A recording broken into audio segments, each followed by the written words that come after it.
হয়েছে যে আমার যিনি বিএলও আছেন অঞ্জনা মণ্ডল, উনি 4 তারিখে ফর্ম বিলি করেছেন পঞ্চায়েত থেকে ফর্ম তুলে, সেটা আমার জানতে পেরেছি। জানতে পারাতে ওনাকে বলেছি যে ম্যাডাম আপনি যে ফর্ম দিয়েছেন আমি বিজেপির বিএলএ 2 আপনি আমাকে জানাননি কেন?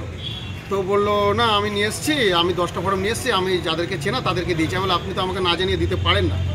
তো এই কথাতে ওনার সঙ্গে আমার একটু তর্কতর্কি বা কথা কাটাকাটি হওয়ার পরে উনি আজকের 5 তারিখ আমাকে ডেকেছেন 3টের সময় যে তুমি আজকে এসো, আমি পাড়াতে বেরোবো ফর্ম দিতে।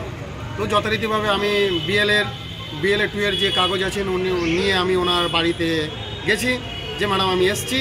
তো এই সময় ঢোকার সময় দেখি টিএমসির কিছু ছেলে দুষ্কৃতী যারা 10-15 জন তারা ওখানে ছিলেন। আমি ঢোকার সময় কিছু বলেননি, কিন্তু আমি যখন বেরিয়ে আসার পরে কিছুটা দূর গিয়ে উনি বলছে 50টা ফর্ম পেয়েছি, তার মধ্যে 25 জনকে চিনতে পারছেন না।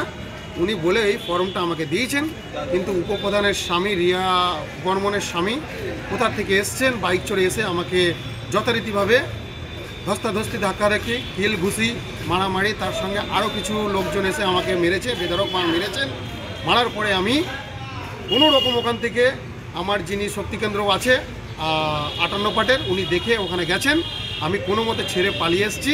তৃণমূলের বেগমপুর পঞ্চায়েতের উপপ্রধান তার স্বামী চয়ন বর্মনের দ্বারা 58 নম্বর বুথের বিএলও অঞ্জনা মণ্ডল চাকরি পেয়েছে আইসিডিএস কর্মী। তার একটা কিছু রিটার্ন দিতে হবে, তো তাই তিনি ফর্ম দিতে বেরিয়ে আমাদের ভারতীয় জনতা পার্টির বিএলএ 2কে ডেকে পাঠানো মাত্রই আমাদের বিএলএ 2 সুরজিৎ গিয়ে যাওয়া মাত্রই তার থেকে কাগজ দেখতে চায় এবং কাগজটা ছিঁড়ে দেয়। তারপরে অঞ্জনা দেবী প্রথম চটটা মারে সুরজিতের গালে। তারপরে বেগমপুর পঞ্চায়েতের উপপ্রধানের যিনি হাজবেন্ড চয়ন বর্মন 15-20 জনকে নিয়ে আমাদের ফেলে বিএলএ 2কে মারে। তাপসবাবু আমাদের ওখানকার শক্তিকেন্দ্র প্রমুখ, 53 বছর বয়স, সে ঠেকাতে গেলে তাকে এমন মেরেছে তার মাথা ফেটে গেছে, কান দিয়ে রক্ত বেরোচ্ছে, মাথার পেছনে রক্তের ক্লট জমে গেছে। সে এতটাই অসুস্থ, বারুইপুর হাসপাতালে নিয়ে আসা মাত্রই তার রক্ত বার করতে হচ্ছে মাথার পেছন থেকে। এই বর্তমান পরিস্থিতি তৃণমূলে। মৃত ভোটার, ডবল ভোটার এবং বাংলাদেশ অনুপ্রবেশকারীদের তাদের ভোটারের নাম রাখতেই হবে, যা হোক করে, যাতে তারা যেভাবে ছাপ্পা ভোট মেরে জিতে আসছে সেইভাবেই জেতার জন্য এসআরটাকে কী করে ঠেকানো। আপনারা কি দাবি করছেন? আমরা দাবি করছি ইমিডিয়েট বেগমপুর পঞ্চায়েতের উপপ্রধানের যে স্বামী চয়ন বর্মনকে গ্রেপ্তার করা হোক এবং তাদের দ্বারা পরিচালিত এই বিএলও অঞ্জনা মণ্ডলকে ইমিডিয়েট বহিষ্কার করা হোক। মানে এই যে ঘটনাটা ঘটেছে ওখানে বলছে যে ওরা যখন বেরিয়েছিল বিএলও তিনিও নাকি ওদেরকে মারধর করেছে, সঙ্গে তৃণমূলের উপপ্রধান এবং দলের লোকজনরা মারধর করে দিয়েছে বলছে। এটা হতে পারে, যারা বিএলও হিসেবে কাজ করছে তারা মারধর করতে যাবে। চয়ন বর্মন পার্টি অফিসে ছিল, গণ্ডগোলের সূত্রপাত হওয়ার পরে আমি তাকে পাঠিয়েছি। যেহেতু বিজেপি যাকে বিএলও 2 বানিয়েছে সে ওখানে থাকে না, তার কোনো বাড়িঘর নেই, ভোটার লিস্টে নাম আছে কিনা আমার জানা নেই। শুধুমাত্র প্রশ্ন করে যে আপনি এখানে থাকেন না, আপনি কী করে এলেন? তখন চয়ন বর্মনের উপরে অকথ্য ভাষায় গালাগালি করে।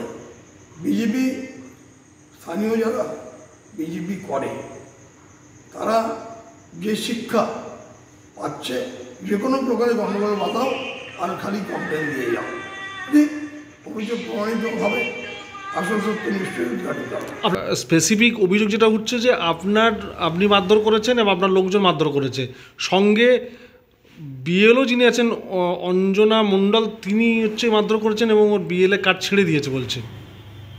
না, এরকম কোনো অভিযোগ হয়নি, কিন্তু বিএলও যে হয়েছে বুথ লেভেল অফিসার তিনি আমাকে ফোন করে জানিয়েছিলেন এই যে যার নাম বলছেন সে তো পাড়ায় থাকে না, আমরা চিনিও না।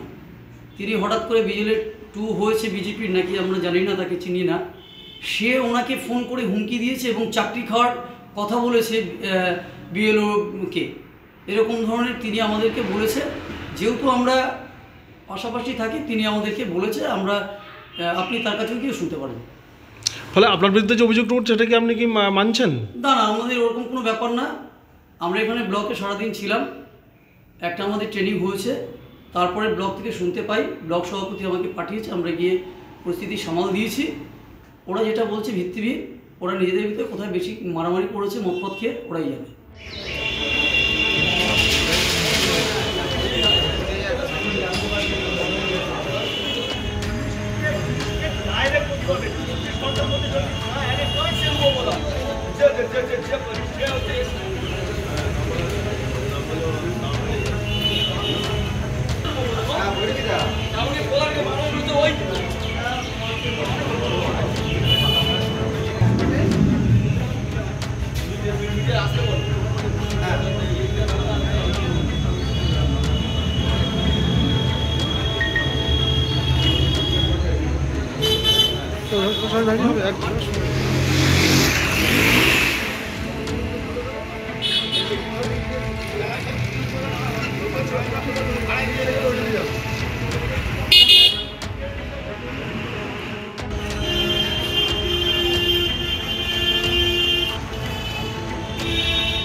ডাইরেক্ট